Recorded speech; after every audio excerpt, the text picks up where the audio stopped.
सभी प्रेमी भाइयों को दीपावली की शुभकामना।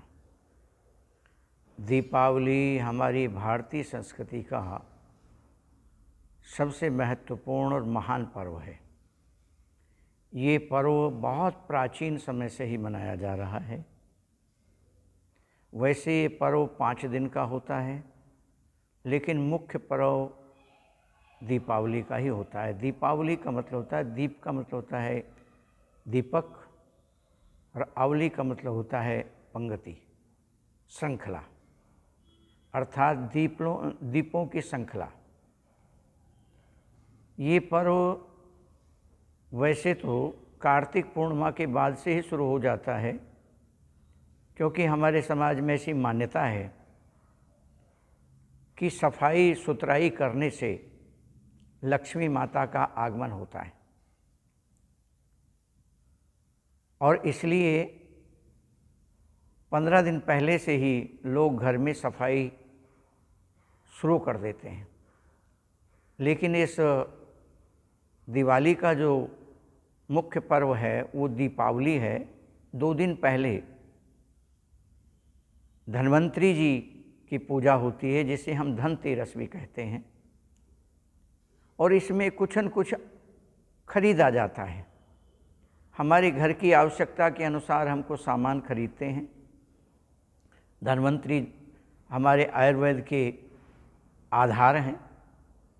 आदमी स्वस्थ कैसे रहे, इसके लिए उन्होंने आयुर्वेद दिया है। आयु कैसे वृद्धि हो, आयु का ज्ञान। और दूसरे दिन छोटी दिवाली होती है। छोटी दिवाली को हम नरक चतुर्दशी भी कहते हैं, क्योंकि इस दिन भगवान श्री कृष्ण ने नरकासुर राम नाम के एक आतताई आतंकवादी समाज को नुकसान पहुंचाने वाले राजा को मारा था। क्योंकि वो इतना कुकर्मी और धूर्त था कि उसने 16,000 राजकुमारियों को अपने यहाँ बंदी कर रखा था, और भगवान श्री कृष्ण ने उसे मार करके और मुक्ति दिलाई, सभी राजकुमारियों को स्वतंत्र किया। इसलिए उस दिन से ये छोटी दिवाली का पर्व मनाया जाता है। लेकिन मुख्य पर्व है वो दीपावली का पर्व है। दीपावली में लक्ष्मी जी की पूजा होती है, क्योंकि जब समुद्र मंथन हुआ तो समुद्र मंथन में 14 रत्न निकले। उन 14 रत्नों में माता लक्ष्मी जी का भी अवतरण हुआ। तो उस दिन माता लक्ष्मी जी अवतरित हुई, और भगवान विष्णु ने उन्हें अपनाया, अर्थात लक्ष्मी नारायण का उस दिन मिलन हुआ, शादी हुआ। इसलिए बैकुंठ में उस दिन दीपों की माला दीपावली मनाई गई। इसलिए सबसे प्राचीन दिवाली उसी दिन मनाई गई थी। उसके बाद प्रहलाद के पुत्र बलि, जो उन्होंने 52 भगवान को सब कुछ दान दे दिया था, और 52 भगवान ने प्रसन्न होकर के उन्हें कहा कि तुम्हें स्वर्ग का राज तो नहीं, बल्कि आपको मृत्यु लोक, क्या कहते हैं, पाताल लोक का राज मैं देता हूँ। ये तो मैं अपनी खुशी से देता हूँ, लेकिन एक वरदान आप मुझसे मांग लीजिए। तो बलि भगवान के बहुत परम भक्त थे।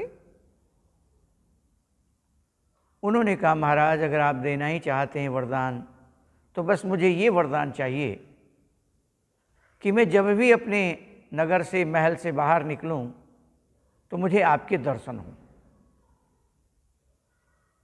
तो भगवान विष्णु को दरबान बनना पड़ा, चौकीदार बनना पड़ा। और बहुत दिन तक, कई वर्षों तक, किंवदंती 12 वर्ष तक माता लक्ष्मी ने अपनी बौद्धिक कौशलता से भगवान विष्णु को इस दिन मुक्त कराया।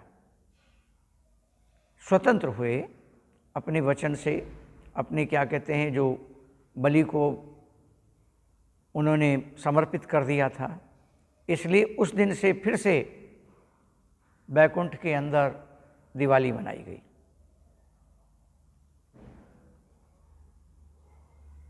त्रेता युग में भगवान राम ने रावण का संहार किया, लंका पर विजय प्राप्त की और 14 वर्ष के बाद पुनः अपनी अयोध्या नगरी के अंदर इसी दिन आए थे। इसलिए पूरी अयोध्या नगरी को दीपकों से सजाया गया और बड़े धूमधाम से भगवान का स्वागत किया गया।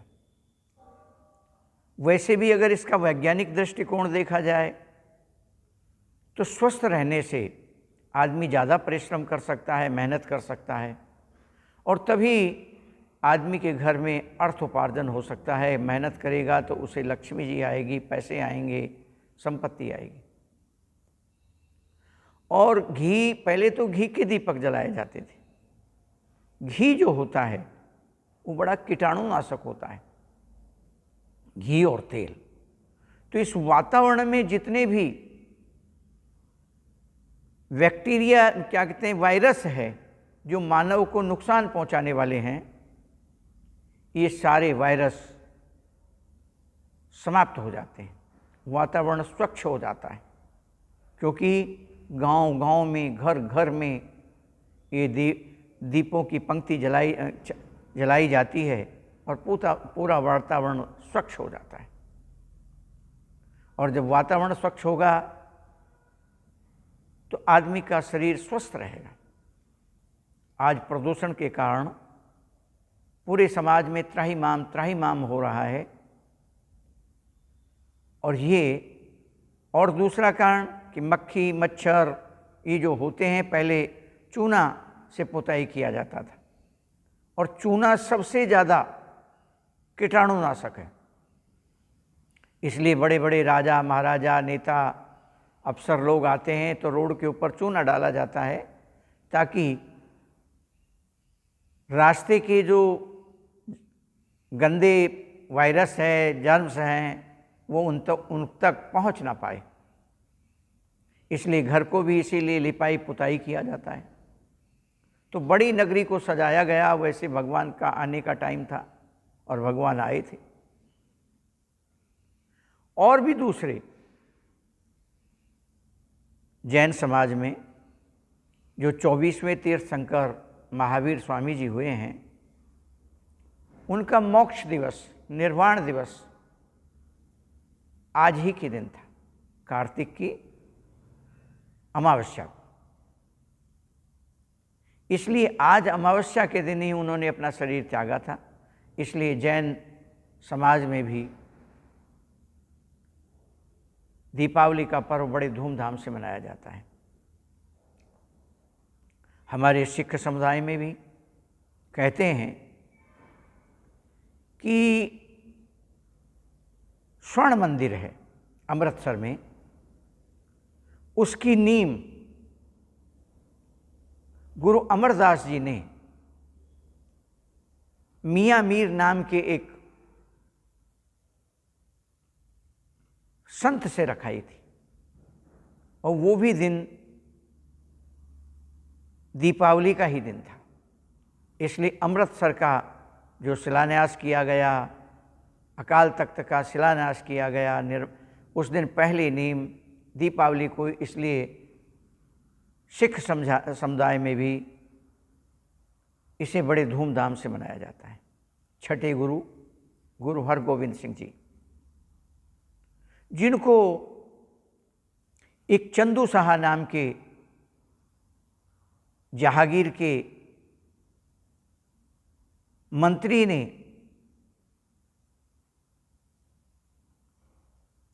महाराज हरगोविंद सिंह जी को पकड़वा दिया था और उन्हें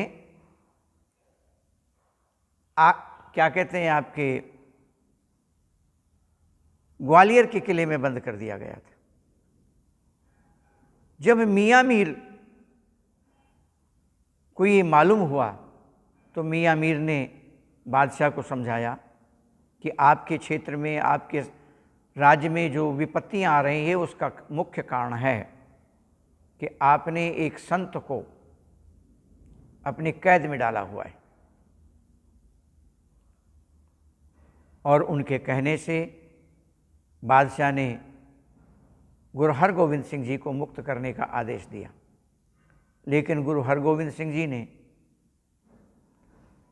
बाहर आने का आग्रह ठुकरा दिया कि जितने भी यहाँ पर कैदी राजा हैं उन सभी के सभी राजाओं को यहाँ से मुक्त किया जाए।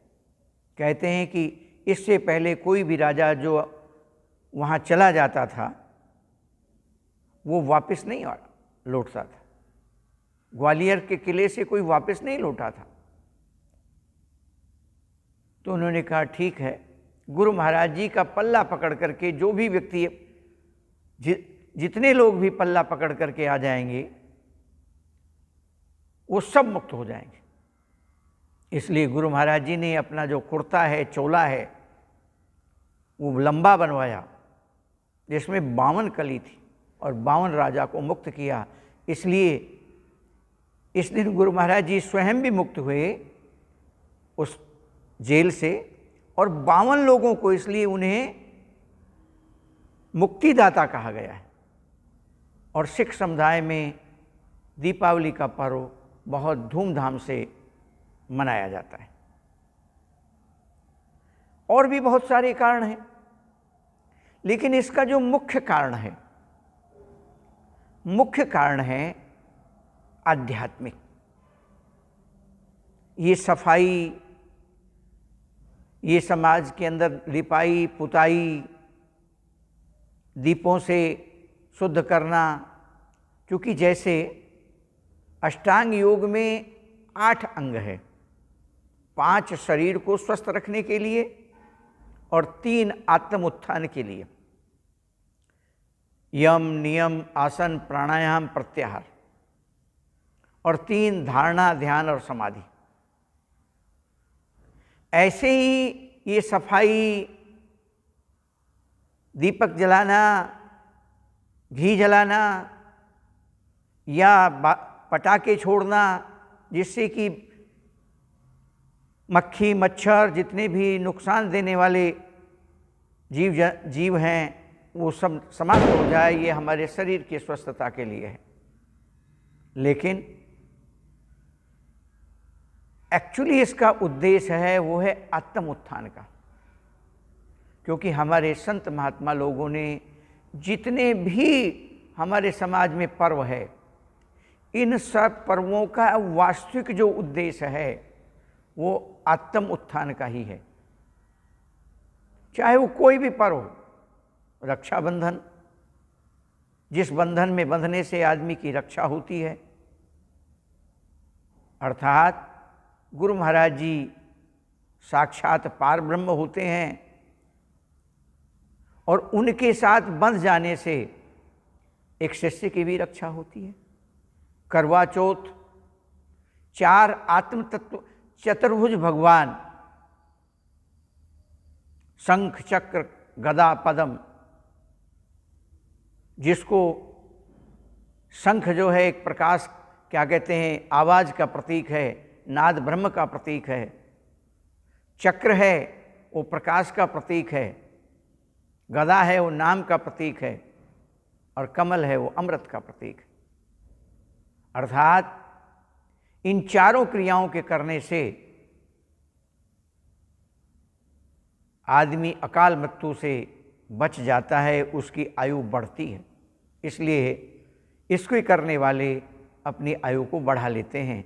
इसलिए कहते हैं भाई करवा चौथ से पति की भी आयु को बढ़ा सकते हैं। ऐसे ही दीपावली का जो मुख्य पर्व है उसका मतलब है कि परमात्मा प्रकाश से स्वरूप है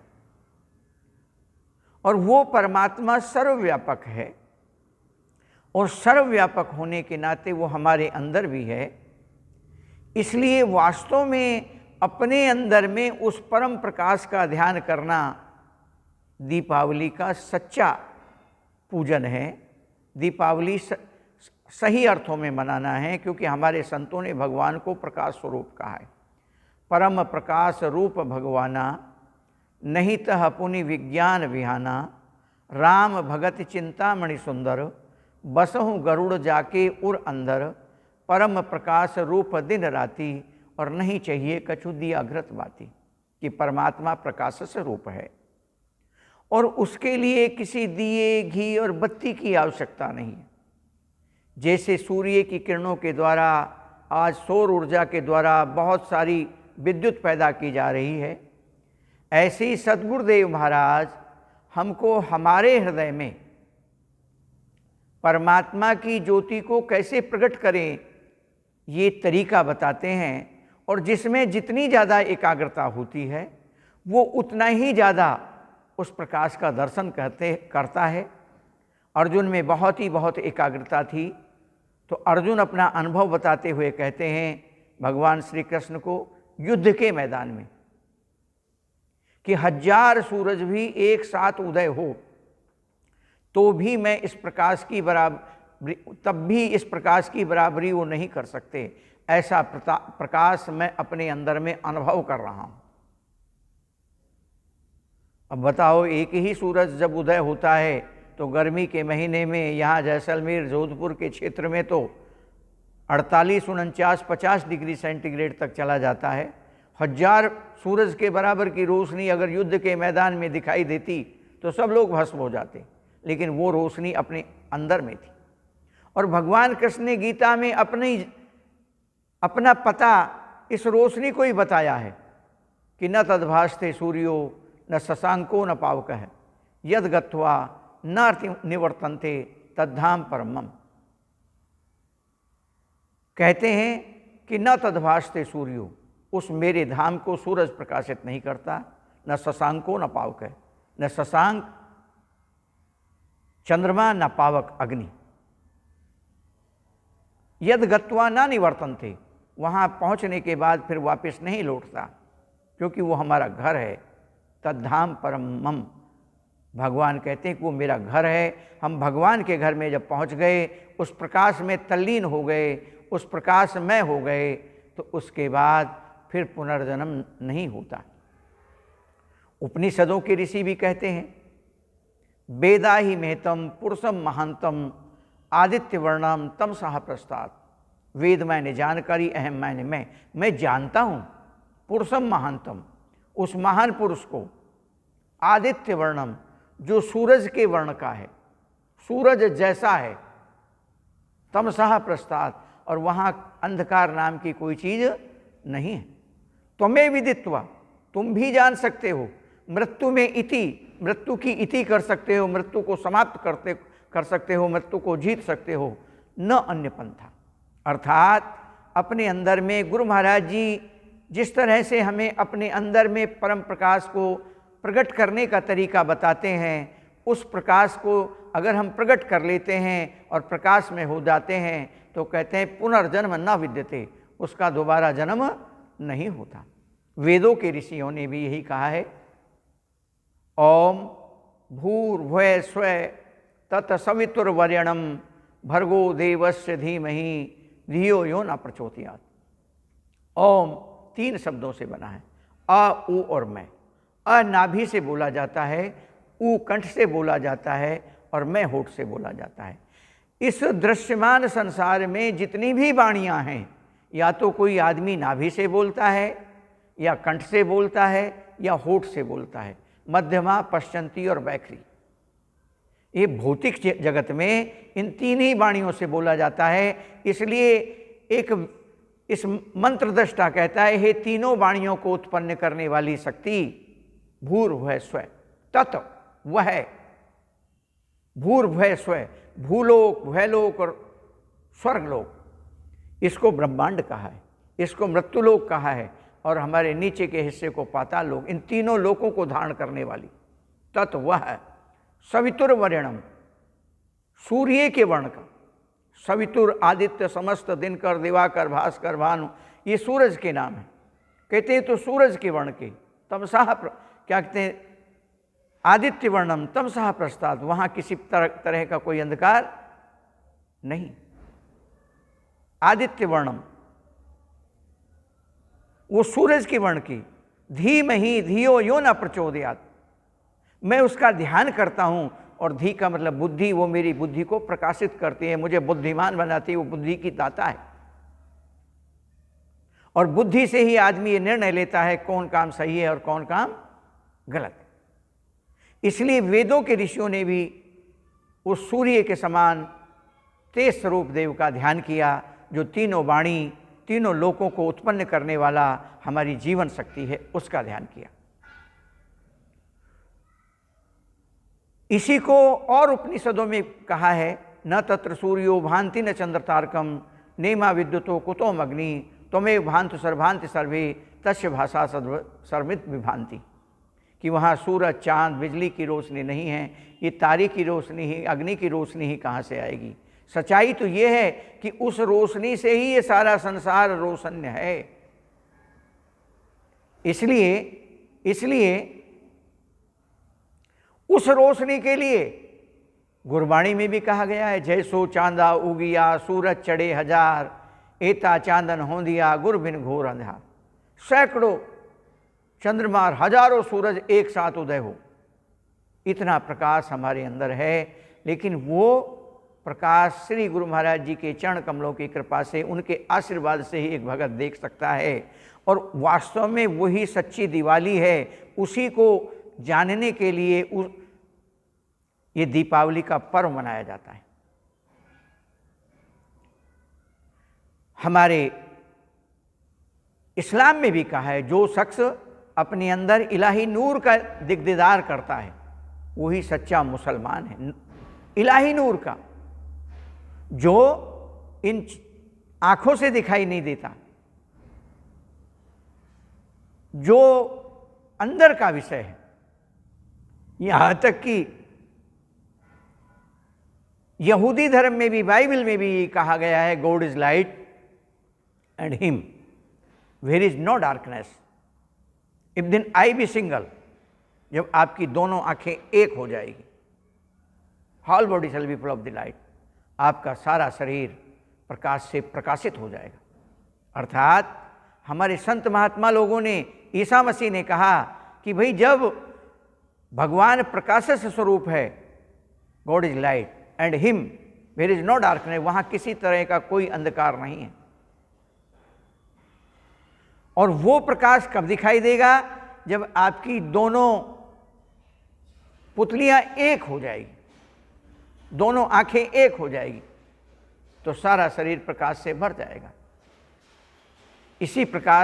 इसी प्रकाश के विषय में हमारे संत महात्मा लोगों ने बहुत सीधी सादी भाषा में कह दिया, घट में ही उजियारा साधो, घट में ही उजियारा रे, अंदर बसे और नजर न आवे, खोजत बाहर गंवारा रे, बिन सदगुरु कोई भेद न पावे, कोटि जतन कर हारा रे, आसन पदम लगा कर बैठो, उलट नैन का तारा रे, त्रिकुटी महल में ध्यान लगाओ, देखो खेल अपारा रे, नहीं सूरज नहीं चांद चांदनी, नहीं बिजली चमकारा रे, जगमग जोत जगे निस्वासर पार ब्रह्म विस्तारा रे, जो योगी जन दर्शन पावे, उगड़े मोक्ष द्वारा रे, ब्रह्मानंद सुनो रे अवधू, वो है देश हमारा रे।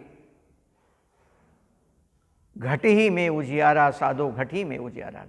हे भाइयों, घट में ही दिवाली मनाओ, घट में ही पटाखे छूट रहे हैं। सुन सखी अनहद नाद बजे, सुन शिखर में नौबत साजे, साज अनेक सजे, घंटा शंख बांसुरी बीणा, ताल मृदंग बजे, सुन सखी अनहद नाद बजे। झिलमिल झिलमिल होए उजाला सूरज चांद लजे। कहते हैं कि झिलमिल झिलमिल उजाला हो रहा है। जब उस प्रकाश के देखने के बाद आँख खोली जाती है तो सामने का सूरज है, वहाँ अंधकार ही अंधकार दिखाई देता है। इसलिए श्री गुरु महाराज जी हमें कहते हैं कि आँखों पर हाथ फेर करके तब आँखें खोलो, क्योंकि हमारी सुरती ऊपर चढ़ जाती है। इसलिए ये जो दिवाली का एक्चुअली महत्व है वो है कि हम अपने अंदर के पटाखे फोड़ें, नाद ब्रह्म का श्रवण करें। अनहद की धुन प्यारी साधो, अनहद की धुन प्यारी रे। आसन पदम लगा कर बैठो, उलट क्या कहते मूंद कान की बारी रे। और झीनी धुन में सुरत लगाओ, होत नाद झनकारी रे। पहले पहले रण मिल बाजे, पीछे न्यारी न्यारी रे। घंटा शंख बांसुरी वीणा, ताल मृदंग नगारी रे। और बहरा सुन सुन मस्त होत है, तन की खबर विसारी रे। अनहद की धुन प्यारी साधो, अनहद की धुन प्यारी रे। हे साधना करने वालों, अंदर में नाद ब्रह्म बज रहा है, उन पटाखों को सुनो। निरंजन धुन को सुनता है संत सुजान। कोई चतुर आदमी सुनता है जिसके हृदय में गुरु महाराज जी के प्रति प्रेम होता है, जो गुरु महाराज जी की आज्ञा का पालन करने वाला होता है, जो अपने मन को गुरु महाराज जी के चरणों में लगाए हुए होता है। अनहद की धुन प्यारी, क्या निरंजन धुन को सुनता है संत सुजान। बैठ एकांत जमा लिए, आसन मूंद लिए दो कान। और झीनी धुन में सुरत लगाता, करता नाद पिछान। घंटा शंख बांसुरी वीणा, बाजे मधुरी तान। और ताल मृदंग नगारा, पीछे गर्दन में एक समान। निस्दिश सुन सुन नाद ध्वनि को, होवे मन गलतान। और ब्रह्म ज्योत घट में दर्शावे, विसरे काया भान। और ये जो मीठा भोजन खाया जाता है, ये उस अमृत तत्व का प्रतीक है कि हमारे अंदर में ही वो अमृत तत्व है, जिसे हमारी मेडिकल साइंस कहती है कि हमारे मस्तिष्क में पिट्यूटरी ग्लैंड है, पीयूष ग्रंथि है। श्री गुरु महाराज जी के चरण कमलों की कृपा से उस अमृत तत्व का ज्ञान होता है। उस अमृत तत्व को कैसे पिया जाता है, इसलिए उसको पीने के बाद कहते हैं कि जाते लगे न क्षुधा पिपासा, अतुलित बल तन तेज प्रकाशा। अतुलनीय बल और शरीर में तेज प्रकाश पैदा हो जाता है। वो जो भगवान का चतुर्भुज रूप है, श्री गुरु महाराज जी का जो चतुर्भुज रूप है, वो अपना स्वरूप हमारे हृदय के अंदर हमें दिखाते हैं। क्योंकि हमारे संतों ने अंदर में प्रकाश, उल्टा कुआ गगन में तामे जरे चिराग, कि गगन में उल्टा कुआ है, ब्रह्मरंध्र में जो प्रकाश हो रहा है, गुरु महाराज जी वहाँ उस प्रकाश के अंदर ले जाते हैं। एक अचंबा हमने देखा, कुएं में लग गई आग और पानी पानी सभी जल गया, मछलियां खेले फाग। कि एक हमने सरप्राइज देखा कि कुएं में ब्रह्मरंध्र में आग लग गई, अर्थात ज्योति प्रकाश पैदा हो रहा है और पानी पानी सभी जल गया, विषय विकार हमारे खत्म हो गए और मछलियां खेले फाग। हमारी जो है जीवात्मा है वो प्रसन्न है, हमारा मन प्रसन्न है। इसलिए वास्तव में इस हम आत्मिक के रहस्य को कैसे जानें, क्योंकि गांव देहात में भी जब हम छोटे बालक थे तो हमारी दादी देवी की भक्त थी, नित्य प्रति देवी की जोत जलाती थी और एक उपले का अंगारा आगे रखती थी और एक दीपक के अंदर जो है, बड़े दीपक के अंदर जो है घी रखती थी, ज्योति जलाती थी और इस अंगुली से और ऐसे छींटा मारती थी। जब आग पकड़ लेती थी तो उसके ऊपर घी डालती थी और तेज आग हो गई तो उसके ऊपर एक पतासा रख दिया और हम छोटे छोटे बच्चों को कहती थी कि देवी माँ आ गई, देवी माँ आ गई, धोख खा लो, धोख खा लो। तो हम सब सर जमीन में रख करके और धोख खाते थे। जब से श्री गुरु महाराज जी के चरण कमलों की कृपा हुई है, तब से मालूम हो गया कि वो है तो देवी माँ प्रकाश रूप ही, लेकिन वो प्रकाश बाहर का नहीं, वो अंदर का प्रकाश है। या देवी सर्वभूतेषु प्रकाश रूपेण संस्था, नमस्तस्यै नमस्तस्यै नमस्तस्यै नमो नमः। जो देवी माँ प्रकाश रूप है उसे बार बार हम नमस्कार करते हैं, बार बार हम नमस्कार करते हैं। तो श्री गुरु महाराज जी का जो घर है वो प्रकाश है और श्री गुरु महाराज जी हमें अपने घर में ले जाना चाहते हैं, अपने चरणों में लगाना चाहते हैं, उस प्रकाश में स्थापित करना चाहते हैं। और जब उस प्रकाश में अगर हम स्थापित हो जाते हैं तो फिर जन्म मरण का चक्र समाप्त हो जाता है। तो वास्तव में सच्ची दिवाली मनाना, इसीलिए कहा गया है कि सदा दिवाली संत की, 30 दिन त्योहार। कहते हैं साधुओं के यहाँ सदा दिवाली है। क्यों? कि उस प्रकाश का ध्यान करते हैं, उस नाद ब्रह्म का श्रवण करते हैं, उस अमृत तत्व का पान करते हैं, उस अजपा जाप का जाप करते हैं। और जहाँ श्री गुरु महाराज जी के चतुर्भुज रूप का ध्यान किया जाता है वो दिवाली है। 300 दिन हर दिन त्योहार ही त्योहार है। इसलिए भाइयों, मेरा तो आप लोगों से आग्रह है कि हम उस रास्ते को जानें कि 300 दिन त्योहार हो जाए महीने में, सदा हमारे घर में दिवाली रहे, सदा प्रसन्नता आ जाए। जिसके लिए पलटू साहब कहते हैं, पलटू मेरी बन पड़ी मुदवा हुआ तमाम, मुदवा हुआ तमाम परे सत्संगत माही। जब मैं सत्संग में गया तो सारी प्रसन्नता मिल गई। और अब निस दिन तोलूं पूर घाट स्वप्ने हूँ नहीं। अब सदा मैं उत्तम सोचता हूँ, दूसरे के भली की सोचता हूँ, कभी भी मैं किसी का अहित नहीं करता। अब निस दिन तोलूं पूर घाट स्वप्ने हूँ नहीं। और पूंजी पाई सांच दिनों दिन ओती बढ़ती, और सदगुरु के प्रताप भई है दौलत चढ़ती। कोठी 10वें द्वार सहज ही खेप चलावे, अब कोई नहीं रोकन हार न पाघर बैठे पावे। दोनों पैर पसार के निस दिन करूं आराम, और पलटू मेरी बन पड़ी मुदवा हुआ तमाम। कि अब मेरी बन गई है और सारी खुशियां मेरी आ गई है, क्योंकि मैं सत्संग में बैठा। श्री गुरु महाराज जी ने जीते जी मुक्त कर दिया, क्योंकि किसी से लगाव ही नहीं, किसी से बंधन ही नहीं, तो मुक्त है। इसलिए भाइयों, श्री गुरु महाराज जी बंधन छोड़ होते हैं, जीते जी मुक्त करते हैं। जीवत समझो जीवत बूझो जीवत मुक्ति निवासा, और मरे मुक्ति कहे गुर लोभी झूठा दे विश्वासा। संतो जीवत ही करो आशा, जीवन बंधन जीवन मुक्ति जीवन सकल विलासा। और जो जीवत मन हुयो नहीं बस, तो देवे बहुत त्रासा। अगर जीते जी हमारा मन बस में नहीं हुआ, अर्थात ज्योति में नहीं लगा, अगर हमारा मन अजपा जाप में नहीं लगा, नाद ब्रह्म का श्रवण नहीं किया, अमृत का पान नहीं किया, तो फिर 84 में ले जाएगा। क्योंकि मन ही ले जाता है। मन एवं मनुष्याणाम कारण बंधमोक्षो बंधाय विषयासक्तम मुक्तियो निर्दृश्य समन। मन ही मुक्ति और मन ही बंधन का कारण है। विषयों की आसक्ति, संसार की पदार्थों के लगाव बंधन है, और गुरु महाराज जी के शब्द के साथ जुड़ जाना ये मुक्ति है। इसलिए हम बड़े सौभाग्यशाली हैं, हम ऐसी मुक्ति को प्राप्त करें और अपने जीवन को सुखी और खुशहाल बनाएं।